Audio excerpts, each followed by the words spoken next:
Welcome back to Studio F, where on Fast Times Willy B, we'll be reviewing The Exorcist. Gentlemen, let's broaden our minds. Russell!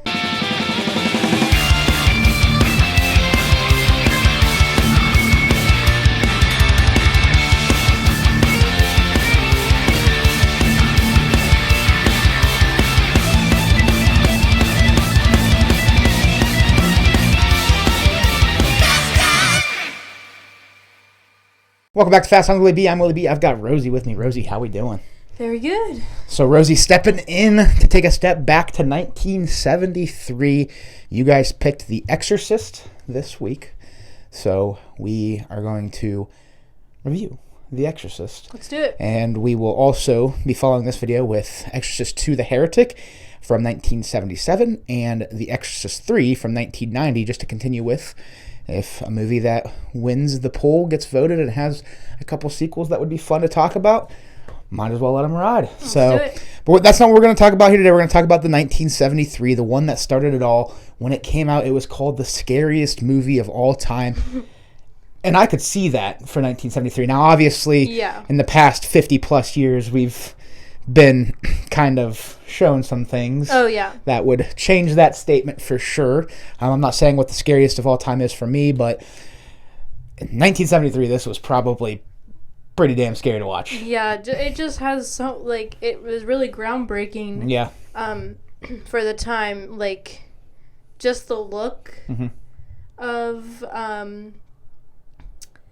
just the look of her and all the things that goes on, like, I don't know. It's something that's never been done before at this point on the silver screen. So in the director's chair, we've got William Friedkin, which, I mean, we'll get into him, but he's been very vocal when it comes to the sequels of Exorcist movies and how they don't compare to his masterpiece, but deservedly so. And we will talk about that. But William Friedkin, nonetheless, in the director's chair. We've got Ellen Burstyn, we've got Linda Blair playing Reagan, and we've got Jason Miller playing Father Karras, and they're the big three stars of this movie. We'll start with the good. Just about everything. I mean, this movie, it starts a little weird. It's in northern Iraq, and, you know, we're on a dig site. And you're really, when, you know, you go into The Exorcist, this isn't what you're imagining. And so you're a little thrown off at the beginning. The first time I watched it, I think it hurt my score a little bit. But after watching the second time and knowing that was going to happen, I enjoyed it more on a second watch, and you'll see by my score. And again, I loved it on a first watch, so I got to preface by saying that I never didn't love this movie. Right. But the dig site stuff, you know, they find the little talus, and that's where the winged demon statue shows up and kind of carries us into Georgetown where, you know, all hell breaks loose, literally. And, I mean, it's just a 2-hour movie that doesn't feel like 2 hours. It's very well paced. You're locked in the whole time. It is scary. I mean, you've got to say the scares in this movie are good. The acting is very, very good. I mean, Ellen Burstyn, she's fantastic as Chris McNeil, the mother in this movie. I mean, you know, she's playing like maximum fear. If this is happening to your kid, 100%. If this is happening to your child, 100%. you're you know, you're going to be scared, and she did a great job with that. One scene that always sticks out to me is when we get the stabbing herself in the private areas with the cross, and she kind of throws Chris off of her, and you get that scream, and, like, I always, you know, love hearing little facts, and, like, that toss actually hurt Ellen Burstyn. She hit her upper back on the wall pretty hard, and those screams were real. So that you could even argue, like, her acting was so good it was real. Because that wasn't supposed to happen, but it made for that authentic scream, yelp, like, pain. Linda Blair, I mean, when you're talking about one of the best child performances of all time, this is in the conversation. Oh, yeah. And she's not like a little kid. I mean, she's a teenager, but still, I mean... Yeah, that's a hard role to play. Like, just... You go from being this normal kid, and then all of a sudden, like, your world is turned upside down, and then she has to portray, like, so many, like, feelings and people and personalities. Like, that's the thing, too. Like, you know, I talked about it with when we talked about Exorcist Believer that came out a few years, and I'm not comparing these two movies by any means. This one is obviously far superior to Exorcist Believer from a few years ago. But, like, a kid playing a possessed kid isn't easy.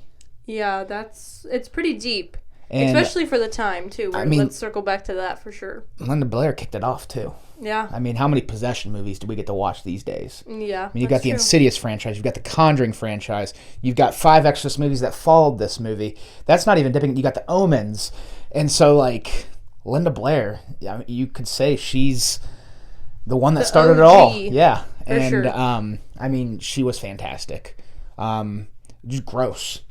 Like, that's one thing. Like, this movie is scary. It makes you feel fear, but it also makes you feel very unsettled, uncomfortable, gross. I mean, the green puke, every time it comes out, I'm like, oh, it gets me. Yeah, it is pretty Especially when it hits somebody, like in the face. I'm like, oh, no. Mm-mm. It's like baby puke for me. And then, like, the head turning, like, just things that were ahead of its time, too. I mean, you're talking about 1973, and, like, that head turning scene is chilling in 2025. For sure. Definitely. So, I agree. William Friedkin, great direction, a very well-written horror masterpiece. I mean, it's, I think, one of 8 now, because The Substance just got nominated for Best Picture, so I think it's one of 8 horror films to be nominated for Best Picture, with the only winner being the 1991 The Silence of the Lambs. Right. But this had a presence at the awards season. It won a lot. It unfortunately didn't take home Best Picture, but it was nominated, which when it comes to the horror genre, there's very few that can claim that stake. And again, deservedly so. It's just, all of it's in the good.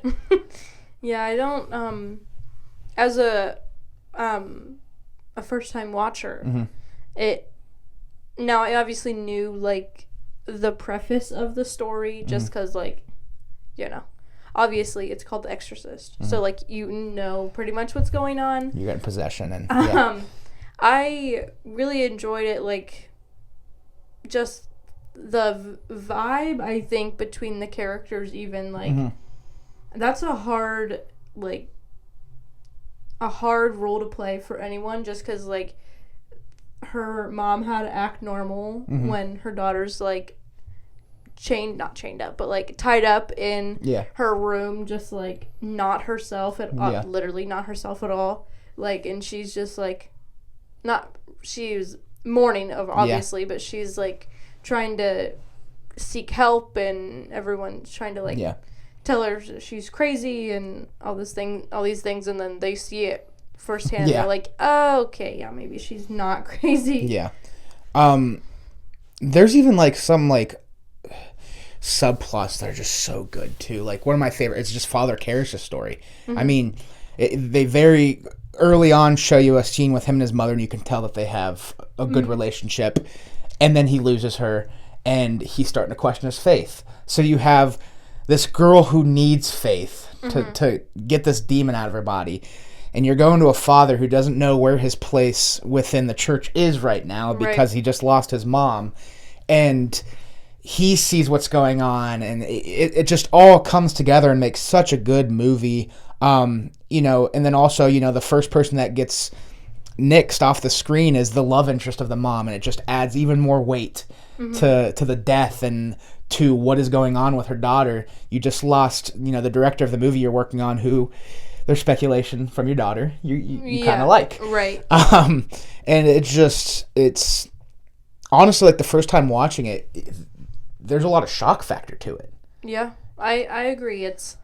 As I just watched it, so I can attest to the shock factor. But, like, I just liked how everyone's stories fit in together. I feel bad for Father Karras, because then, of course, Reagan, not really Reagan at that moment, but then she gets a name in the second one, but we're not using it because it sucks. Yeah. The demon I'm talking about. Yes. She tries to use his mother's passing against him, and it's just... that scene's intense. Yeah. You're not my mom! Like, yeah. Yeah, it is quite an intense roller coaster. Yeah, Father Marin, like, pulling him out, like, take a break, and then when he comes back, unfortunately, Father Marin, did make it, but... I mean, even, like, the rising out of the bed scene, like, again, 1973, when this was on my watch list for a while before I think I watched it 2 Octobers ago for 31 Nights of Halloween. 2 or 3 Octobers ago, for the first time. And it was one that was on my watch list for a while, but I was always kind of scared to watch it because I had heard the hype. I had heard scariest movie of all time, which is literally a tagline on my VHS here. And so I was always like, man, it's 50 years old. I don't want to hear all this hype and then be let down because it aged. Yeah. No,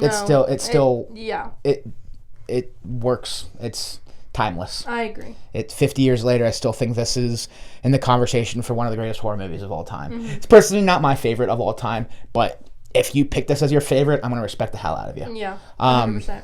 So, I mean, just saying that, it's a masterpiece. It truly is.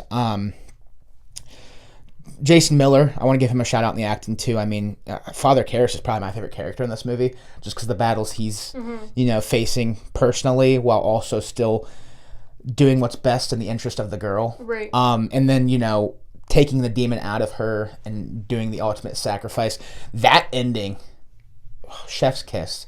You don't see it coming, and then all of a sudden, Father Karras is at the bottom of the stairs, which we've made a point to maybe someday go to DC and visit these stairs. That was very unexpected. Yeah. As a first watcher, very good ending. Yeah. Very, very sad. Very heartbreaking. But, I mean, at the end of the day, it was a sacrifice that needed to be made for Reagan. Yeah. And Father Karras. He just wanted to be back with his mom again. So. And that's what I love too, is when he's at the bottom of the stairs and he's holding on to his last few breaths. The guy comes up and is like, "You've been forgiven of your sins," and is holding his hand, and he's reacting just by moving his fingers, and I'm like, he got his ending, Yeah, that's true.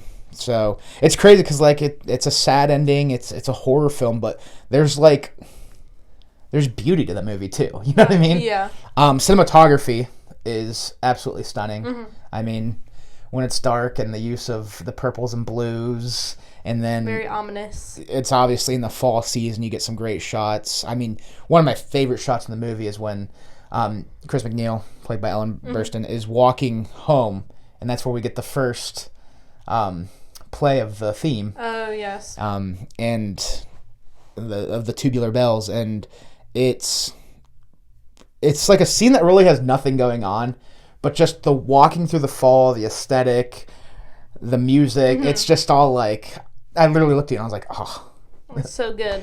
This is art right here. Yeah. Yeah, just great direction, great eye from William Friedkin in filming this movie. Some beautiful shots. Camera work, especially during the exorcism itself, is, I mean, there's a lot of camera movement, but you feel like you're in the exorcism. Definitely. It's all in the good for me. Yeah, I don't think I have anything else, anything anywhere else. You guys have been spoiling us. I mean, obviously the 4 movies I'm giving are all usually somewhat well received, but picking The Godfather and The Exorcist back to back was double whammy. Here you go, Will. Just have fun Review with these. Some of your favorite have fun movies. With these two, yeah. Yeah. I don't have anything in them that are bad. Do you want to hop to the meth for yourself? I don't think I have anything. All right, so we'll go to our final thoughts and ratings. What do you want to leave off with The Exorcist, and what do you give it out of 10? As a first-time watcher, I really enjoyed it. Excited to watch the rest of them. I don't think I think I've seen Exorcist Believer, but I don't. Well, we're not doing Believer. I know. I'm just saying. It'll be nice. You haven't seen any of the ones in between. No, it'll be nice to see all of them. Yeah. Now that we're watching them all, but I'm gonna give it a 10, for sure. I'm gonna back you up. It's a 10 out of 10. The first time I watched this, because of that first scene really felt longer the first time I watched this. So I was I was 9 or 9.5 is what I was landing on when I watched this first time. I remember when we started the movie, I was like, you're going to hate the first 30 minutes. It's kind of bland. And then 10 minutes in, they're already in Georgetown. I was like, I remember that being way longer, and I remember enjoying that a lot less. But I enjoyed the dig and the showing of the, maybe I just wasn't locked in the first time I watched this, and it kind of, I don't know. But I thoroughly enjoyed it this time around. It's a 10 out of 10. It is a masterpiece of horror. And yeah, I don't think anything in the franchise is going to come close to this one. Although I've heard great things about the third one, and I haven't seen it yet. So maybe the third one, but from what I've seen, this is above the all. And I mean, in my opinion, this is probably my favorite possession movie of all time. That'll do it for The Exorcist. Rosie, thank you for coming on. Thank you all for watching. If you like what you're watching, check out some other videos. Hit the subscribe button or follow the social links. Exorcist 2, The Heretic, and The Exorcist 3 are to follow in the coming days, so make sure you check those out. And let us know what you thought of The Exorcist when you watched it for the first time and how you feel about it now. We'll talk to y'all soon. Peace. Peace and love.